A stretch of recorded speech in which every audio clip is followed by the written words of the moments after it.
Mshauri mzuri wa kumshirikisha kwenye mambo yako na yawe na mafanikio ni yule mshauri anayeishi maisha ya mafundisho na ushauri anaowashauri watu wengine. Si kila mshauri huyaishi maisha ya mafundisho na ushauri anaowashauri watu wengine. Liweke akilini hilo. Mshauri mzuri ni yule anayeishi maisha ya mafundisho anayowafundisha watu wengine na ushauri anaowashauri watu wengine. Huyo ndio mtu sahihi wa kumshirikisha akushauri katika mambo yako. Kuwa makini na washauri unaowapa nafasi katika maisha yako ukiamini hao ni washauri. Ni yangu tu ya kipuuzi, mimi mpita njia. Usisahau kusubscribe YouTube channel yetu ya Markup TZ, kulike, kucomment, kushare na wenzako. Sio mbaya ukishare link na wenzako, sababu YouTube channel yetu ina vipindi vizuri vya kuvutia, kuelimisha na kuburudisha.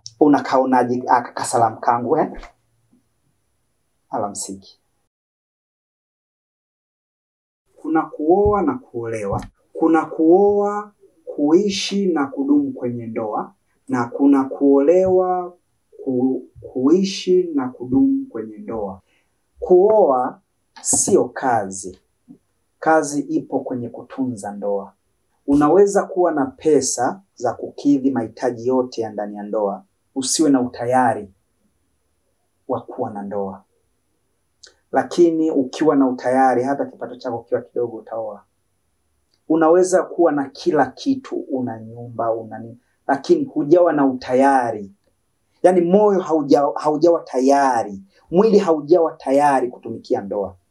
Muda sahihi wa kijana kuingia kwenye maisha ya ndoa si umri kufika. Muda sahihi wa kijana kuingia kwenye ndoa unatengenezwa na Mungu. Wakati mwingine wazazi wanaweza kukwambia, mtoto wetu umekuwa, unatakiwa uolewe ama uoe. Lakini kama hauna utayari, usikubali kuoa wala kuolewa. Kwa sababu unaenda kuyaishi maisha ya ndoa ni wewe na si wao. Na Mungu akikupa utayari, wewe hata ufanye nini, utaoa tu. Kwa hiyo muda sahihi wa kijana kuingia kwenye maisha ya ndoa ni kwa kijana kuwa na utayari wa akili, mwili na hisia. Mungu ndio anakupa utayari kwa mtu ambaye kamkusudia kuingia naye kwenye maisha ya ndoa.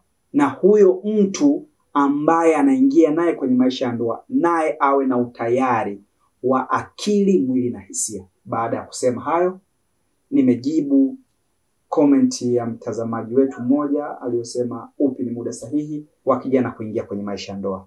Usisahau kusubscribe YouTube channel yetu ya Markup TZ. Hadi wakati mwingine, niseme alamsiki.